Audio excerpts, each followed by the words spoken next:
Amen. Et la semaine passée, j'ai commencé une série qui s'appelle, Caro, mets la première, vous vous souvenez, l'offense, le piège préféré de l'ennemi. Et évidemment, on ne réalise pas à quel point dans la vie d'un être humain, on peut avoir été offensé à multiples reprises. Et ces offenses-là nous amènent à réagir différemment à cause que nous avons été offensés. C'est juste un mode de protection qu'on développe au fil des années. Et je parlais avec un ami pasteur, un frère cette semaine qui est venu passer la journée avec moi. J'étais béni d'être avec lui. Puis il m'expliquait dans son église, un de ses frères, comment il y avait une théologie qui était un peu bizarre, tu sais.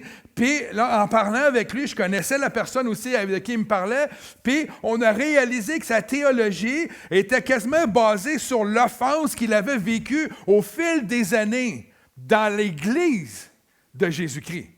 Donc, l'offense, quand on vit une offense en tant qu'être humain, on va forger souvent même nos croyances, on va forger notre manière d'agir, nos manières de réagir avec les gens par rapport au fait qu'on a été offensé. Et c'est pas la volonté de Dieu.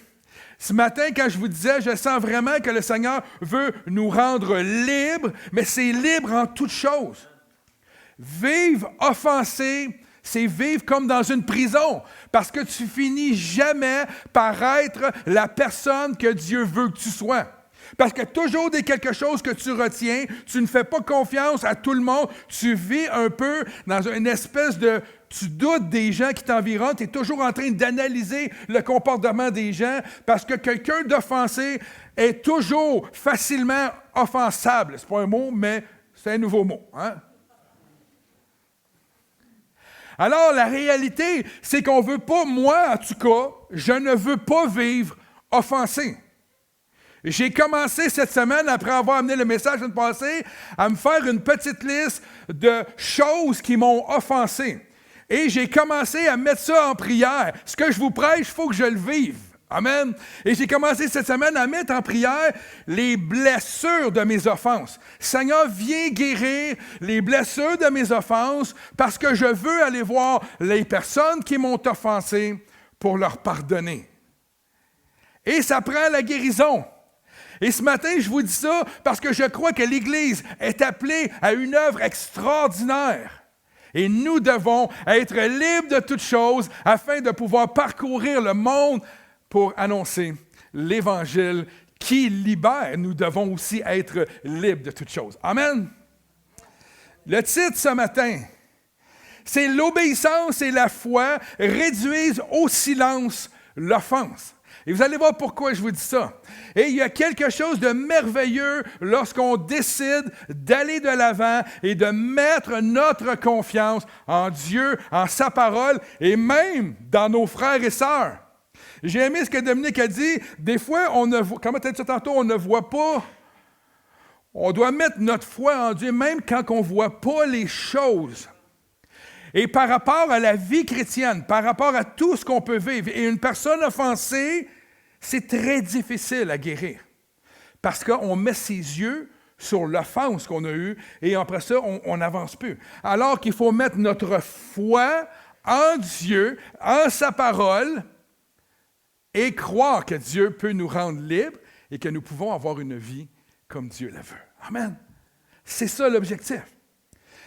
1 Corinthiens 12, 18 dit ceci, « Maintenant, Dieu a placé chacun des membres dans le corps comme il l'a voulu. » Et le mot « voulu » ici, c'est le mot « déterminé », comme Dieu, dans son plan global, a déterminé. Et il y a un autre sens aussi, il y a deux sens au mot « voulu » et il y a le sens dans le but aussi d'accomplir. Donc, c'est déterminé de Dieu, c'est voulu de Dieu, amen, dans le sens d'accomplir quelque chose. Maintenant, Dieu a placé chacun des membres dans le corps, chacun des membres dans le corps comme il l'a voulu. Alors, ce n'est pas le fruit du hasard ce matin si vous appartenez au corps de Christ de l'Église de Joliette. Amen? Je pense que tout le monde appartient à l'Église ici. Là. On n'a pas de visiteurs ce matin, si je ne me trompe pas. Je vous connais moins, mais Soyez les bienvenus.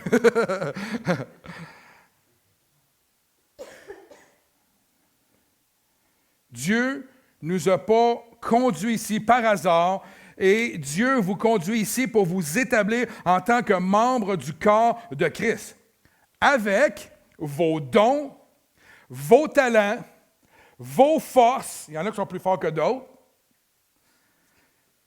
et bien sûr, avec les choses aussi à améliorer. J'aime pas ça dire les défauts. J'aime mieux dire les choses à améliorer. C'est un petit peu plus encourageant que dire les défauts. Amen? C'est une niaiserie, mais je vais me retenir. Mais aussi, Dieu vous place au milieu de la communauté ici avec votre personnalité. Qui vous êtes. La manière que vous faites les choses selon vous-même. Ça, c'est la beauté de l'Église de Christ.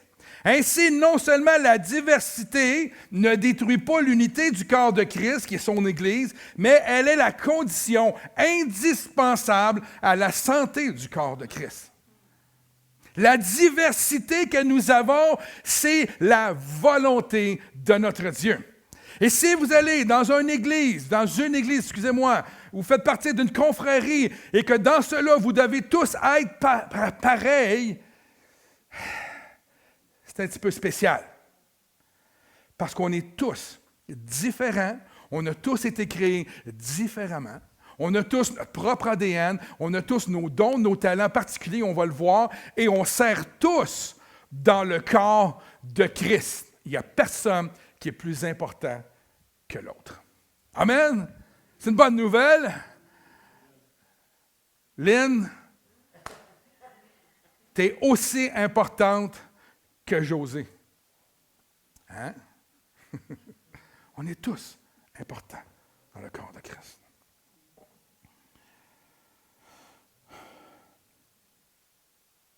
Paul adresse le corps, on va le voir dans quelques instants.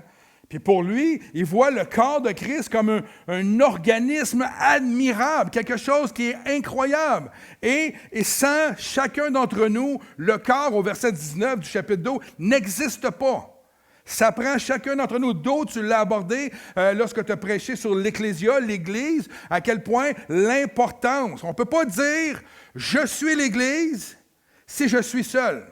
Je vais vous donner un exemple. Si vous prenez une brique d'une maison, tout le monde a des maisons, vous la mettez dans un champ, vous vous reculez, peu importe l'angle que vous allez prendre, hein, avec un drone en plus, n'importe quoi. Si vous la regardez, vous ne verrez jamais une maison.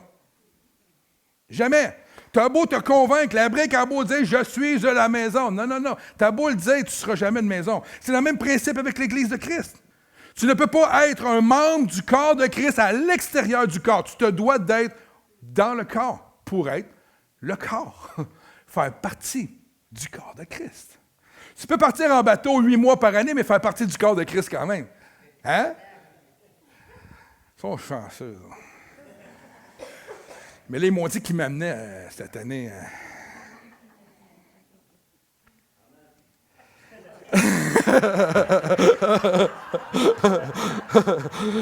C'est là qu'on voit qu'on n'a pas tout, pas si important que ça finalement. Il faut donc, au lieu d'exiger que tout le monde soit pareil, qu'on pense pareil, hein, qu'il faut reconnaître l'admirable sagesse et grandeur de Dieu. Et oui, j'ai dit le mot sagesse. Quand Dieu a distribué ses dons à chacun d'entre nous. Il y a des dons, tu dis, lui, il me semble manque de sagesse. Mais non, non, non. Dieu vous a donné des dons selon sa grande sagesse, selon sa grandeur. Les dons, les talents qu'il a distribués à chacun. Par contre, il ne faut jamais oublier et reconnaître qu'il n'y a point de corps sans le Seigneur. Ça ne peut pas exister. Aucune unité est possible hors de l'Esprit de Dieu. C'est impossible. 1 Corinthiens 12, de 1 à 14, on va lire ça ensemble, puis je vais vous amener un peu mes réflexions au sujet du texte. Et intéressant, c'est Paul comment, pour ce qui concerne les dons spirituels. Je ne veux pas, frères, que vous soyez dans l'ignorance. Dieu désire, par l'entremise, qu'on ne soit pas ignorant de ce que ça veut dire. OK? Vous savez que lorsque vous étiez païens, vous vous laissiez entraîner vers les idoles muettes selon que vous étiez conduits.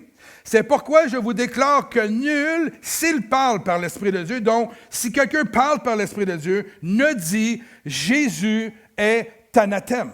Qu'est-ce que ça veut dire anathème? Qui est une malédiction, on peut même aller dans les synonymes jusqu'à « il n'existe pas »,« il ne sert à rien », on peut anathème, c'est comme un malheur. Mais aussi, il dit, regardez bien ça, comment c'est intéressant, que nul peut dire, personne ne peut dire, Jésus est le Seigneur, si ce n'est par le Saint-Esprit. Ça, c'est intéressant. Pour être en mesure de reconnaître Jésus-Christ comme Seigneur et Sauveur, réalisons-nous ce matin que ça provient d'une révélation de l'Esprit de Dieu en nous. Comme Pierre. Quand Jésus a demandé aux apôtres, « Qui dites-vous, qui dit-on que je suis à l'extérieur? Toi, Pierre, qui dis-tu que je suis? » Et qu'est-ce qu'il a répondu? « Tu es le Messie, le Sauveur. » Et Jésus lui a répondu, « Tu es béni, Pierre, parce que mon Père dans les cieux te l'a révélé. » Intéressant. C'est une révélation. Le fait qu'aujourd'hui, on peut reconnaître Jésus-Christ comme étant Seigneur, Sauveur, mon Sauveur, c'est que l'Esprit nous l'a révélé. Amen. Le salut, c'est un don de foi. Ça veut dire que ça ne vient pas de nous, c'est Dieu qui donne. Ici, on voit la dimension de l'Esprit Saint qui nous rallie, parce que chacun d'entre nous avons la même révélation. Donc, si chacun, par le même esprit, vous avez reçu la même révélation, on est unis en esprit. Et on va le voir, OK? On va le voir un peu plus loin. Au verset 4, il y a diversité de dons, mais quoi? Le même esprit. Diversité de dons, le même esprit. Diversité de ministères, mais le même Seigneur. Amen. On se pose la question pourquoi il y a une multitude d'églises, multitude de ci, multitude de ça, diversité de dons, diversité de ministères, mais le même Seigneur, c'est la même Église, le même corps. Diversité d'opérations, mais le même Dieu qui opère tout en tous. Incroyable. Tous les dons opérés sont opérés pour tous. Amen. Pierre, hier, il m'a écrit. Quand tu m'as écrit, je me souviens qu'à quelle heure, il dit « Hey Norm, on fait une bonne équipe. Hein? On fait une bonne équipe. » Puis vendredi soir, Pierre il m'a écrit, il m'a dit « Je suis en train d'installer les fils. » J'ai dit « Qu'est-ce que tu fais là? Tu es tout seul, tu n'as pas d'aide. » Je m'en viens. Je suis parti, il était à 8h, 9h, je ne sais plus à quelle heure tu m'as appelé, Pierre, 8h30. Et là, je suis parti, je me suis emmené à l'église, on a installé les câbles là, pour les téléviseurs, puis on a eu bien du fun. Hein? Toujours le fun de passer du câble. Et là, on a passé le câble, tout ça, puis mais on a eu tellement de plaisir à faire cela. On était bénis de le faire pour qu'on puisse profiter, après ça, toute l'Église ensemble, de quelque chose. C'est banal, ce que je vous dis. C'est même pas dans les dons, mais c'est dans les dons de service, quand même. Et quand il m'a écrit, moi, j'étais en train de travailler ce message-là, puis il dit, « On est-tu une bonne équipe? » Je me suis dit, « Absolument. » C'est ça que j'ai répondu, « Absolument. » Je suis béni d'avoir des frères et des sœurs pour travailler à la cause de Christ. C'est une grande richesse, une bénédiction. Anciennement, quand je n'étais pas croyant, je profitais des gens pour moi.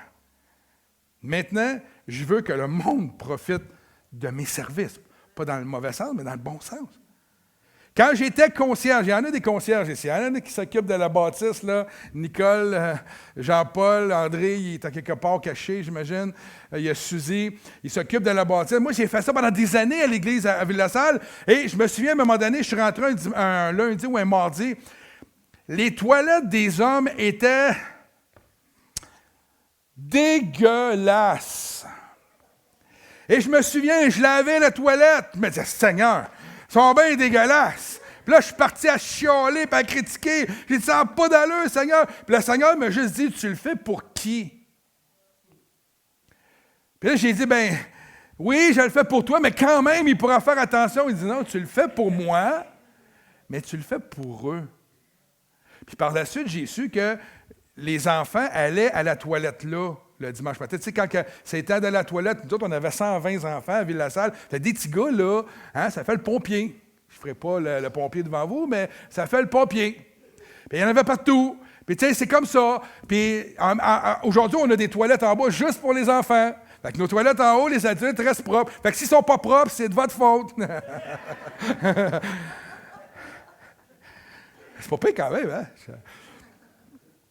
Mais j'ai appris à partir de ce moment-là que je servais Dieu. Oui, c'est beau de dire ça, hein? Ça fait glorieux, je sers le Seigneur.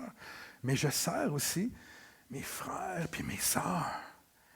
Et là, je me suis dit à partir de ce moment-là, ils vont tellement shiner, les toilettes. Tout va tellement sentir bon que le monde, quand ils vont rentrer à l'église, ils vont le sentir. Ils vont dire « Wow, hey, ça sent bon, c'est propre. » Et c'est ce qui est arrivé par après. Et j'étais content que les gens puissent avoir une église propre. C'est simple, c'est banal. On ne parle pas d'un don merveilleux spirituel, il y a des miracles, des signes, des prodiges. On parle d'un don de service. Or, au verset 7, à chacun la manifestation. Regardez comment c'est important. La manifestation de l'Esprit. Je vous disais tantôt que pour croire en Jésus-Christ, c'est une révélation de l'Esprit. Mais pour appliquer les dons, c'est également dans la manifestation de l'Esprit. Amen. Or, à chacun la manifestation de l'Esprit est donnée pourquoi? Pour mon propre moi. Pour l'utilité commune. En effet, à l'un est donné par l'Esprit, encore une fois, une parole de sagesse, à un autre une parole de connaissance selon le même Esprit, à un autre la foi par le même Esprit, à un autre le don de guérison par le même Esprit. Toujours. Toujours.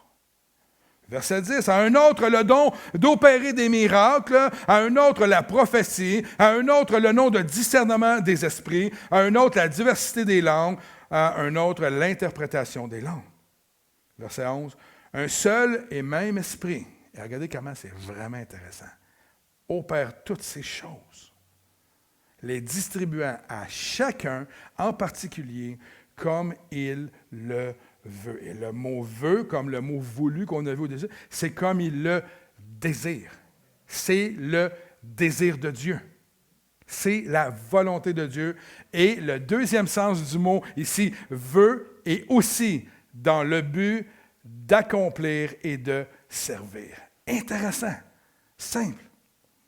Car comme le corps, au verset 12, comme le corps est un, hein, nous sommes un, et a plusieurs membres, et comme tous les membres du corps, malgré leur nombre, ne forment qu'un seul corps, ainsi en est-il de Christ.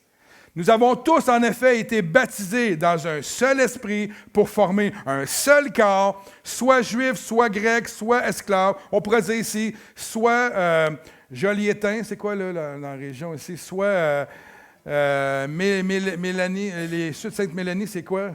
Des Mélanois? Hein? Qui habitent à Sainte-Mélanie. Les quoi? Les Spiritois. Ça, c'est à Saint-Esprit. Hein? Ils ne se prennent pas pour n'importe qui. Moi, c'est les Jacobins à Saint-Jacques. Tous, il n'y a pas de différence. Ce qu'il est en train de dire ici, c'est que tu sois juif ou que tu sois grec, peu importe que tu sois esclave, sois libre. Et nous avons tous été abreuvés de la même source, frères et sœurs, qui est le Saint-Esprit. Ainsi, le corps n'est pas un seul membre, mais il est formé de plusieurs membres. Wow! Intéressant. Oh, on l'a lu souvent, ce texte-là. On l'a entendu prêcher souvent. Mais ce que je veux faire ressortir, c'est qu'on est unis à l'Esprit de Dieu. Tous ensemble pour l'utilité commune. Donc, on est interconnectés les uns aux autres et on a besoin, pour être complets, des uns et des autres. Il est temps que nous réalisions que l'ennemi essaie malheureusement de séparer ça, de détruire ça de toutes sortes de manières. C'est une réalité. Là où il y a le plus de problèmes, c'est dans les espèces de chicanes et divisions, les chicanes de clochers. Vous vous souvenez-vous de l'histoire, je ne sais pas si je l'avais déjà raconté, mais à un moment donné, j'étais en charge de la conférence Paradoxe au Québec, puis j'étais au début de cette conférence-là, et j'étais tout dans la dimension de ce que Dieu avait déposé dans mon cœur, du rêve de l'unité à travers les églises anglais, français, interdénominationnelles. Pour moi, je voulais juste réunir les jeunes pour que Dieu vienne impacter les jeunes, et l'objectif que j'avais en arrière, c'était aussi que cette génération-là, ces jeunes de partout, de toute... de toute église, de toute dénomination, excusez-moi, finissent par eux à s'accorder ensemble, à voir qu'un pentecôtiste ou un baptiste est aussi profitable que n'importe qui d'autre. Donc, j'avais cet objectif-là. Et pendant que j'étais en train de mettre sur papier ce que Dieu avait mis sur mon cœur, j'avais lu dans le Journal de Montréal à l'époque, j'étais assis dans ma salle à manger, et Monseigneur Turcotte, je pense qu'il est décédé aujourd'hui, ça se peut-tu? Je ne me souviens pas s'il est décédé, Monseigneur Turcotte. Il était l'archevêque de Montréal ou au Québec, je ne sais plus c'est quoi son titre, je ne suis pas, j'ai pas son Facebook ni son Instagram, là, pas au courant de qui il est, mais il avait dit quelque chose d'intéressant. La journaliste qu'il interviewait tu sais, il met un petit nom, bon, la journaliste parle, lui parle, puis il y a des questions. À un moment donné, il lui dit, « Vous n'êtes pas inquiet de voir que les gens abandonnent de plus en plus l'Église catholique et s'en aillent dans toutes autres sortes de religions, et surtout chez les évangéliques qui grossissent de plus en plus. » Puis lui a répondu, il n'est pas au milieu de nous, il a répondu, « Ça me fait pas toute peur, parce qu'il y a tellement de chicanes de clochers qui grandiront jamais. » Ça a fait tellement mal ce matin-là. Là. Ça veut dire que les gens à l'extérieur le voient.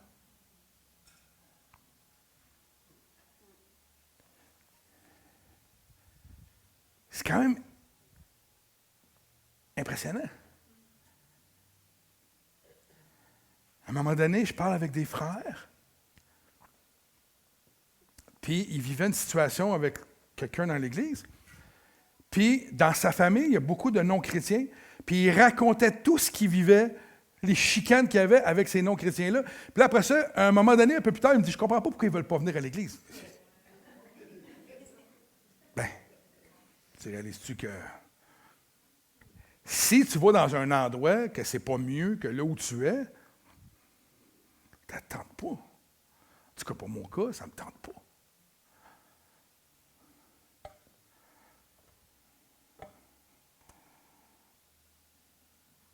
Ça fait-tu du sens? Il est temps qu'on réalise que l'ennemi cherche là.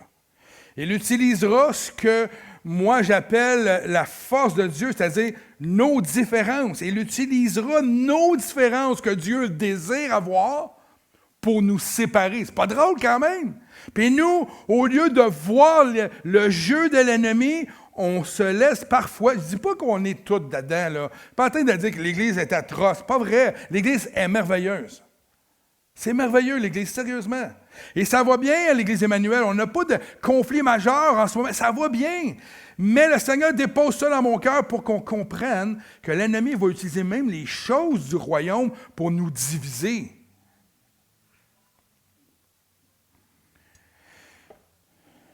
Il va nous confronter, il va essayer de nous déraciner. Et l'objectif de l'ennemi est de déraciner les hommes et les femmes de l'endroit où Dieu les installe. C'est ça son objectif. Et je dirais même qu'il les a plantés. Hein, quand Dieu nous emmène à un endroit, c'est pas qu'on s'enracine à un endroit. Si l'ennemi peut vous faire partir, il aura réussi son coup. C'est ça la réalité. Par contre, si vous tenez ferme, même au milieu parfois de grands ou de petits conflits, ou de différentes adversités, vous allez saboter ses plans à lui. Yes. C'est ça que je veux. Qu'on soit une église des frères et des sœurs capables de se tenir les uns les autres, même si l'harmonie, des fois, elle ne peut pas toujours être parfaite. C'est correct.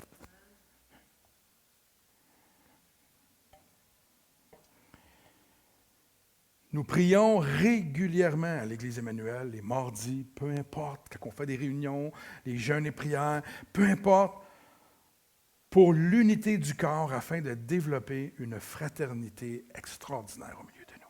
On prie pour ça régulièrement. Mais il faut être conscient d'une chose qui est bien importante, et des fois on oublie ça. Plus nos relations fraternelles seront vraies, plus nous serons proches et intimes les uns les autres, plus nous allons voir nos défauts et ce qu'il y a à améliorer chez l'autre. C'est normal, hein? Nos faiblesses les uns les autres. Plus il y a de la familiarité qui s'installe, plus aussi on prend notre aise. Puis on n'a comme pas peur de piler sur l'orteil de l'autre. Je vous dis ça, vous me dites, ben non, on ne fait jamais ça dans l'Église. Je sais qu'on ne le fait pas. On ne fait jamais ça volontairement, mais vous avez tous des frères et des sœurs. Avec qui on est les plus méchants? Avec nos amis ou avec nos frères et nos sœurs? Nos frères et nos sœurs. On sait où, je l'ai dit l'autre fois, on sait où peser les bons pitons. Savez-vous pourquoi? Parce qu'il y a une familiarité qui s'installe, une aisance qui s'installe, on voit les défauts les uns des autres, puis on se permet des fois de porter des...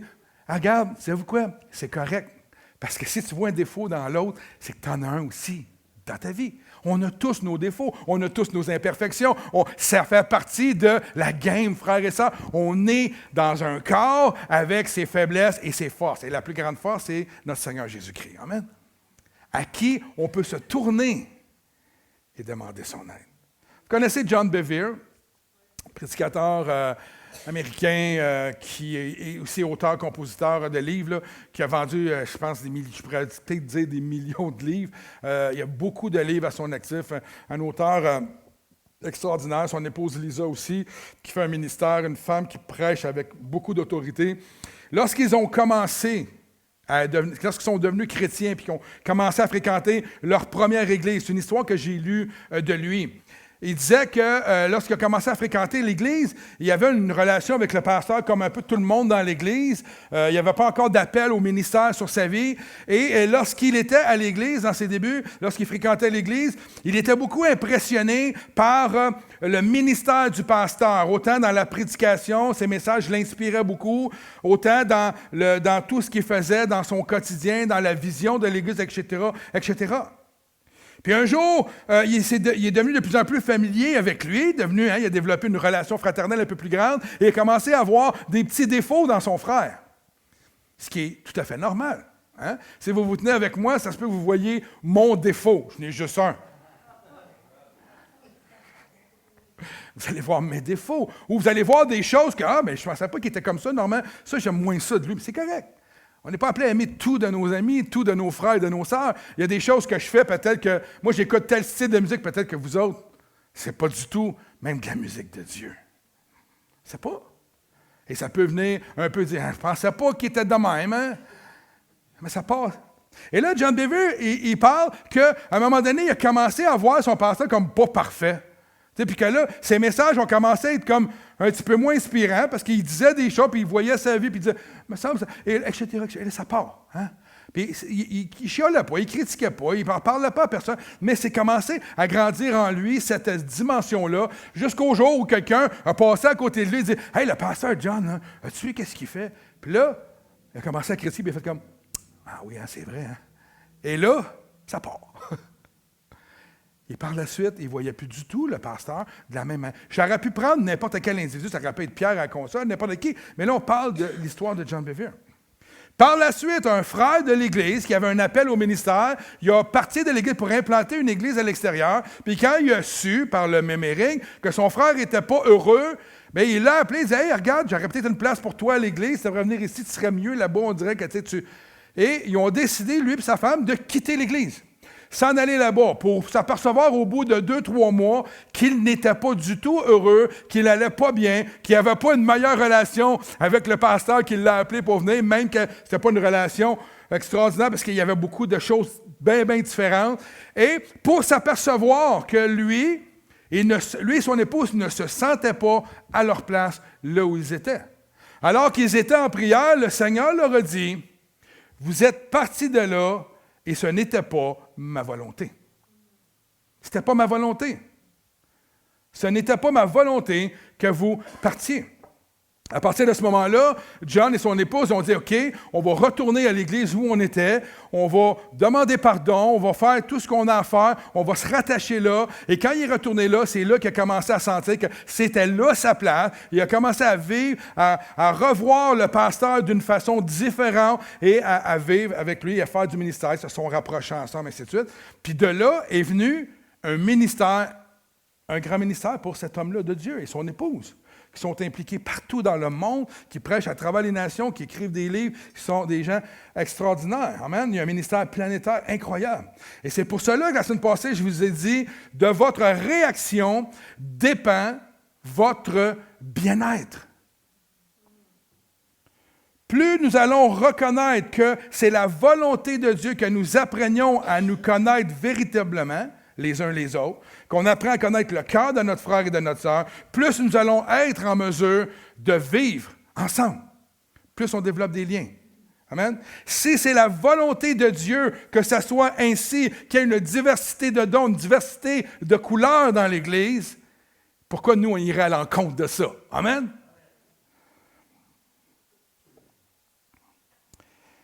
Les personnes offensées réagissent à la situation comme John Bevere faisait et font ce qui paraît juste à leurs yeux. Même si ce n'est pas inspiré de Dieu, ils vont faire les choses en fonction de ce qui paraît juste à leurs yeux. Alors que nous sommes appelés à réagir, nous ne sommes pas appelés, à réagir selon nos émotions, mais à agir selon la volonté de Dieu en toutes choses. Toutes choses. Si nous cherchons auprès de Dieu sa volonté, et que malgré que nous avons cherché la volonté de Dieu et que Dieu ne nous parle pas, que pensez-vous que c'est la réponse? Hein? Si Dieu ne vous parle pas, vous demandez quelque chose à Dieu et Dieu ne vous parle pas, c'est quoi la réponse de Dieu quand il ne vous parle pas? Attends.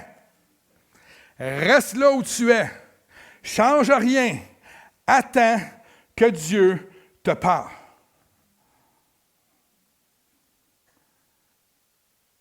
On n'a pas à prendre des décisions par nous-mêmes. Et là, vous allez me dire, bon, mais pasteur, on va faire l'épicerie, je choisis entre Maxi et Super C. Faites-moi pas de l'esprit de bottine le matin, là. Puis encore là, si je parle à mon épouse, je suis sûr qu'elle doit prier, dire, c'est où, Seigneur, les meilleurs spéciaux?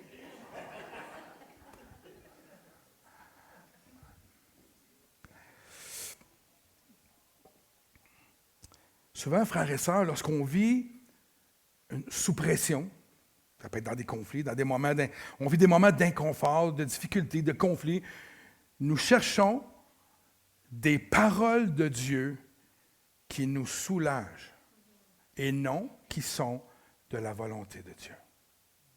Il y a une différence, vous comprenez ce que je veux dire? Facile de trouver dans la Bible un passage qui va justifier ta pensée, ton action. C'est facile, là. Je peux vous prêcher un message à tous les semaines, puis manipuler mon message en fonction de ce que je veux dire. C'est pas ça que la parole fait. Et c'est pas ça qu'on est appelé à faire. On est appelé à chercher la volonté de Dieu à travers la parole, dans la prière, dans l'esprit. C'est la réalité. Mais il faut faire attention. Il ne faut pas chercher des paroles qui nous soulagent. Il faut chercher la volonté de Dieu. Il faut réaliser que parfois Dieu nous garde dans certaines épreuves. Et je dis bien, Dieu nous garde dedans, parce que je ne crois pas que c'est Dieu qui donne la maladie, les épreuves. Je pense que les épreuves viennent dans nos vies et qu'on a le privilège, comme enfants de Dieu, de marcher avec Dieu dans les épreuves. Mais que parfois Dieu peut nous garder dans une épreuve un certain temps. Je suis rendu où, là? Pour nous faire grandir, nous faire mûrir, nous raffiner, dans le feu du raffineur, nous fortifier, et non pas pour nous détruire. On voit souvent l'épreuve comme une attaque de l'ennemi, ce qui est vrai. Mais Dieu ne vous laissera pas perdre dans l'épreuve. Vous allez être victorieux à cause de Christ. Peux-tu la répéter? Vous ne perdrez pas dans l'épreuve. Vous allez sortir toujours victorieux avec Christ. Toujours. Mais Dieu peut nous garder. Regardez Paul, vous me dites, ouais, mais pasteur, ça ne marche pas. Ah non? Paul a écrit presque toutes ses lettres en prison. As-tu la volonté de Dieu qu'il soit en prison? Non. Mais quand il était en prison, qu'est-ce qu'il a fait? Il a fait la volonté de Dieu. Wow! On continue d'avancer dans les obstacles. Que ce soit avec un frère, une sœur, ou que ce soit autre, on continue d'avancer en croyant que Dieu donne la solution pour sortir de ces situations-là. Pas en disant, c'est la fin du monde, tout n'est pas bon, c'est un pas fin. Ne laissons pas nos offenses nous conduire dans le péché, dans la frustration, dans la critique et nous éloigner surtout de la volonté de Dieu. Ne laissons pas l'offense, parce qu'on va tous être offensés, on a tous été offensés et on va l'être encore. Ça va venir. Ce n'est pas une prophétie, je vous fais, c'est comme ça. On va tous être offensés.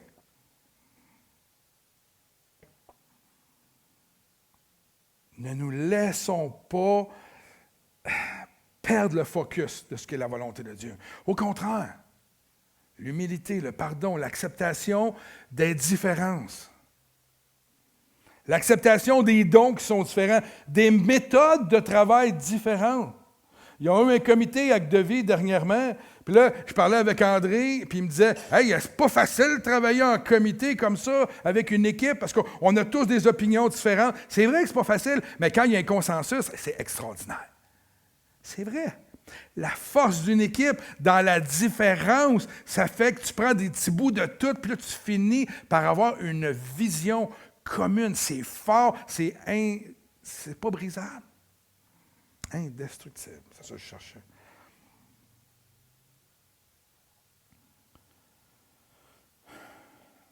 Nos différences ne devraient pas nous offenser, car il est écrit dans sa parole que c'est comme ça que Dieu veut son Église, avec des gens différents. Amen.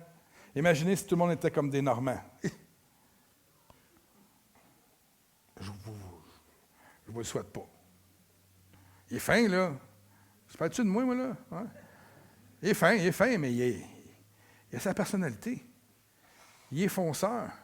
Il est rêveur. Il est épuisant.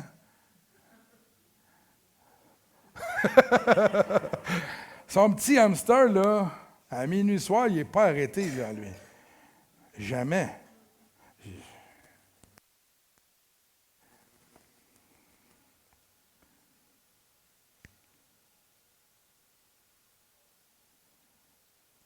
L'obéissance et la foi en la parole de Dieu réduit, frères et sœurs, au silence l'offense que nous vivons. Et donne place dans nos pensées à l'amour, à la réconciliation, à l'acceptation, et fait naître des relations qui deviennent authentiques, vraies et puissantes.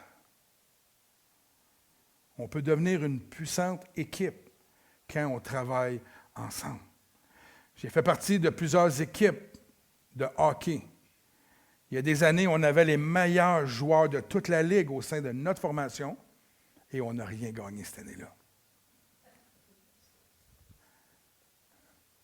Il y a des années où on avait des bons éléments, mais la chimie était tellement intense. On était toujours ensemble, on était une gang, on faisait des activités ensemble, on faisait des choses, on s'entraînait, on s'appuyait. Quelqu'un qui avait de la misère, je voyais les joueurs aider les autres joueurs, etc., etc. Et cette année-là, on a tout gagné. Puis pourtant, on n'était pas l'équipe favorite. Un peu comme les Canadiens en 93, en 86. Je pense, frères et sœurs, que c'est dans notre unité, dans notre chimie, qu'on devient puissant. Alors, l'Église, ou ce que nous pouvons dire ou appeler la maison de l'Éternel, est l'endroit choisi de Dieu pour nous faire croître, nous raffiner et nous fortifier. Amen? Amen? Le psaume 92, verset 14, dit ceci: « Ceux qui sont plantés dans la maison de l'Éternel fleuriront dans les parvis de notre Dieu. Ceux qui sont enracinés dans la maison de l'Éternel fleuriront, porteront du fruit, si on veut. Amen. Ils pourront avoir un impact. Notez que ceux qui fleurissent sont plantés où? Dans la maison de Dieu. Que se passe-t-il si... Il y en a ici qui aiment ça avoir des potagers, des jardins. Là, hein? Il y en a beaucoup ici probablement qui ont un potager ou un jardin. Vous savez comment ça fonctionne. Que se passe-t-il si on transplante un plant ou une plante ou un arbuste, hein? Les premières semaines, c'est un peu plus tough. C'est vrai, là. Moi, je viens de transplanter un arbre, là, ça fait à peu près un mois. Là, il commence à dire, OK, je l'accepte. Là. Il commence, là. Il avait de l'air bête à un moment donné, je le regardais, je disais, pour moi, il ne passera pas à travers. Mais là, je le nourris, j'essaie de lui donner de l'amour en plus de ça. J'y parle, je le flatte. C'est pas vrai.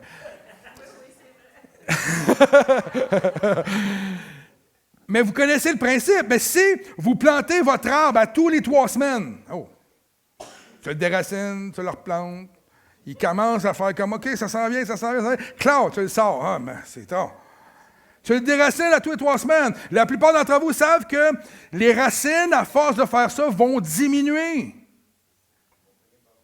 Et voilà. Il va finir par ne plus jamais fleurir. Puis il va finir par mourir. Et si vous persistez à le transplanter, à répétition, il va mourir. C'est une équation mathématique. Plusieurs chrétiens vont d'église en église, de ministère en ministère, essayant de développer leur propre ministère. Ou de satisfaire uniquement leur propre désir. Ça ne fait pas là, mais aller chercher ailleurs ce que j'ai besoin. Tu vas trouver d'autres choses ailleurs qui ne seront pas selon tes besoins, etc. Il n'y a pas une église qui est parfaite, amen, à part l'église Emmanuel. Non, vous n'êtes pas d'accord?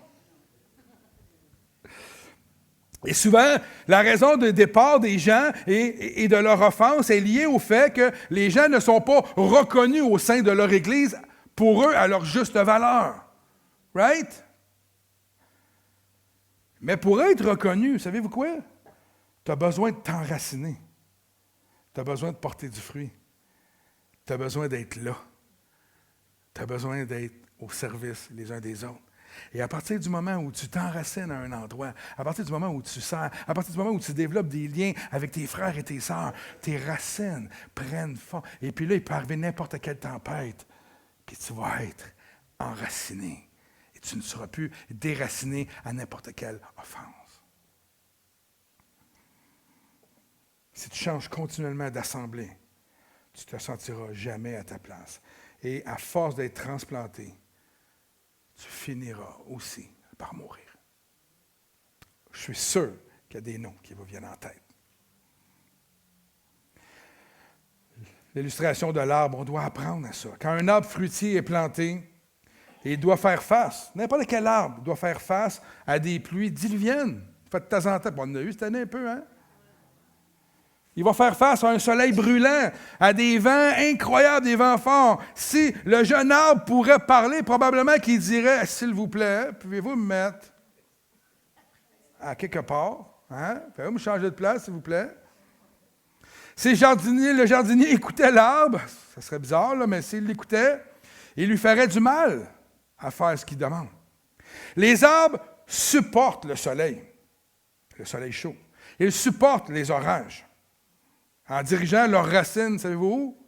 Plus profondément. Lorsqu'il y a des orages. J'ai été voir une photo, j'ai oublié de la mettre, j'aurais dû la mettre. Il montrait un arbre qui est planté. Tu sais, des fois, on voit ça quand vous passez dans les champs de cultivateurs, il y a un arbre dans le milieu, tu sais, ces pauvres gars. Et il montrait l'arbre, là, le vent, tu voyais l'arbre, il a poussé, tu sais, en fonction du vent. Puis là, ils prenaient une photo des racines dans le sol, ils ont comme coupé la terre, et les racines sont toutes là. Il n'y a quasiment rien là. Pourquoi? Parce que le vent pousse sur l'arbre et la racine se développe en fonction de pouvoir tenir ferme. C'est incroyable. C'est un arbre. Imaginez avec Dieu, lorsqu'on reste là et qu'on s'enracine en lui, il peut arriver n'importe quelle affaire dans nos vies, puis les racines vont être de plus en plus profondes en lui. Wow! l'adversité qu'ils rencontrent s'avère finalement une source de grande bénédiction et de stabilité. La rigueur des éléments qui l'entourent les oblige à chercher une autre source de vie plus profonde et un jour ils atteindront un lieu où même les tempêtes les plus furieuses ne pourront plus affecter leur capacité à produire du fruit. Yes. Une des choses que les habitants de la Floride détestent le plus, savez-vous c'est quoi? C'est d'avoir froid l'hiver. Ils vivent en Floride pour avoir chaud. Ils ne veulent pas de froid. Par contre, les Floridiens savent très bien que plus l'hiver est froid, plus sucrés seront les oranges. Donc, ils tolèrent le froid parce qu'ils savent que le fruit va être meilleur. Intéressant. Mais c'est la même chose pour nous, frères et sœurs. Moins nous fuyons l'adversité spirituelle ou tout autre, plus nos racines spirituelles vont s'enraciner plus fort, puis ils vont aller de plus en plus profond en Dieu et on va aller puiser à lui au lieu de puiser à nous.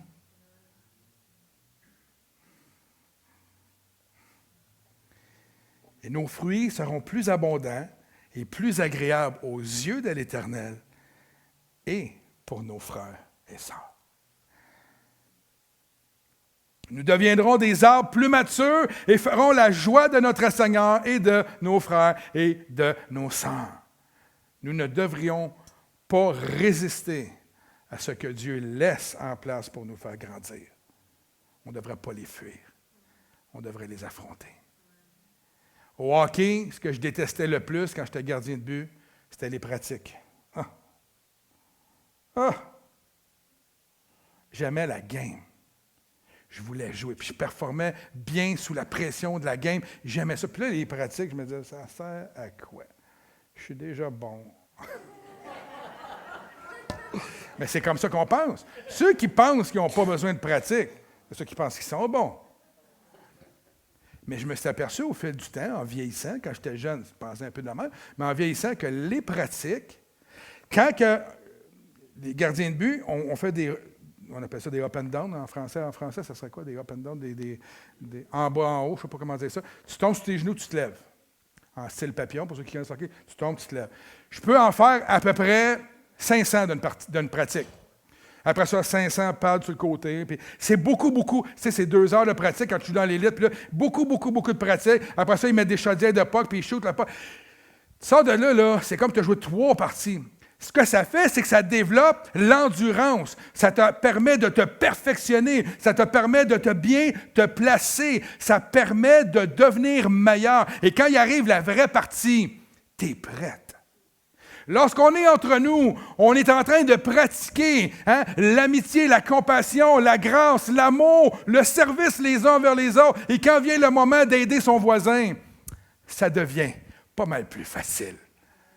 Quand ça devient le temps d'aller porter un panier de nourriture à quelqu'un qui a faim, ça devient facile. Parce que tu as exercé les bontés de Dieu envers tes frères et tes sœurs. Et par la suite, tu es prêt pour aller conquérir le monde au nom de Jésus-Christ.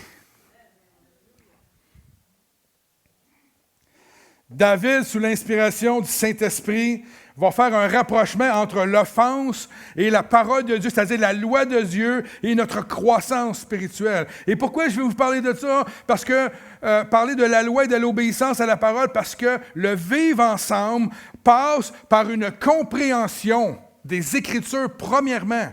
Si tu veux être capable de vivre avec ton frère ou ta sœur en harmonie, tu dois saisir la parole de Dieu. Et lorsqu'on saisit 1 Corinthiens 12, comme on a vu tantôt, qui dit qu'on est tous d'un même esprit, qu'on a tous des dons pour l'utilité commune, à un moment donné, tu dis, on est importants les uns les autres, right? C'est ça qui nous éduque. Et c'est ça qui nous fait réaliser l'importance du corps de Christ. Mais regardez ici, le psaume 1, verset 1-2 dit « Heureux l'homme qui trouve son plaisir dans la loi de l'Éternel et qui la médite, et qui médite sa loi jour et nuit. » Verset 3, « Il est comme quoi un arbre planté près d'un courant d'eau qui donne son fruit en son temps et dont le feuillage ne flétrit pas. Tout ce qu'il fait réussit. » Wow! Wow! Psaume 119, verset 165. Hein? C'est du verset, ça. Il y a beaucoup de paix pour ceux qui aiment ta loi, et rien ne les fait trébucher. Je suis allé voir la version King James, parce que j'aime ça. Tous mes textes bibliques que je vous apporte, j'aime les étudier de plusieurs angles. Et dans la King James Version, ça dit ceci. « Une grande paix règne pour ceux qui aiment ta loi, et rien ne les offensera. » Lorsque tu te laisses nourrir, pas par tes émotions et non pas par tes offenses, mais par la parole de Dieu, plus rien ne t'offense. Parce que ça dit ici que la paix s'installe dans ta vie lorsque tu te nourris à la bonne place. Et que ce qui arrive autour a moins d'impact sur ta vie. Demandez aux musiciens de venir. En fait, pour le croyant qui choisit de mettre sa confiance en la parole de Dieu au milieu de l'adversité ou autre, il évitera d'être offensé. Comme je vous ai dit tantôt, il y a la semaine passée, l'offense, on peut être offensé, mais que faisons-nous avec l'offense?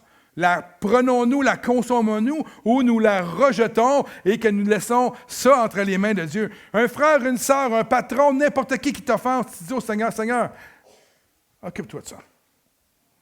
De toute façon, c'est toi mon justicier. C'est toi qui prends soin de moi. Occupe-toi de ça. Moi, je vais bénir. Je ne maudirai pas, je vais bénir. Tu m'appelles à bénir, je vais bénir. Ça fait mal, je vais bénir. Je vais bénir. Ça fait mal, je vais bénir. Cette personne sera comme un arbre dont les racines cherchent à s'approfondir là où l'Esprit du Seigneur réside. Ce qu'il puisera auprès de Dieu, hein, lui qui est la source d'eau vive, le fera grandir, mûrir, arriver à une sagesse au point où l'adversité deviendra non seulement, ça ne deviendra plus quelque chose qui va lui faire peur, au contraire, ça va devenir un catalyseur pour que ses fruits dans sa vie puissent grandir davantage. Et je vais terminer avec un dernier texte qui m'a fait réaliser, à travers tout le message que je vous apporte aujourd'hui, Matthieu 13 qui dit ceci. Je comprends mieux ce texte-là maintenant. Celui qui a reçu la semence dans les endroits pierreux, c'est celui qui entend la parole et la reçoit aussitôt avec joie.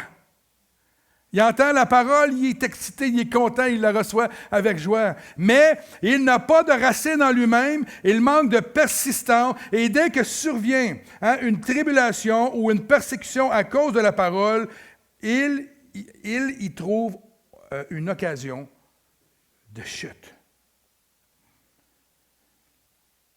Est-ce que je pourrais dire que les églises ont des gens excités à la parole de Dieu des fois, puis quand ils sortent, sont facilement sans racine? Il y en a. Ce n'est pas la majorité, mais il peut en avoir. On peut être heureux de la parole de Dieu, on peut l'entendre puis faire comme « Wow, c'est extraordinaire », mais que fais-tu avec ce que tu reçois? Est-ce que ce que tu reçois règne dans ta vie? On l'a chanté tantôt, Dieu règne. Ce qui venait sur mon cœur, c'est, est-ce que moi, Normand, je règne sur ta vie ou il y a d'autres choses qui règnent? Il peut y avoir une multitude de choses qui règnent dans ta vie au lieu de Dieu.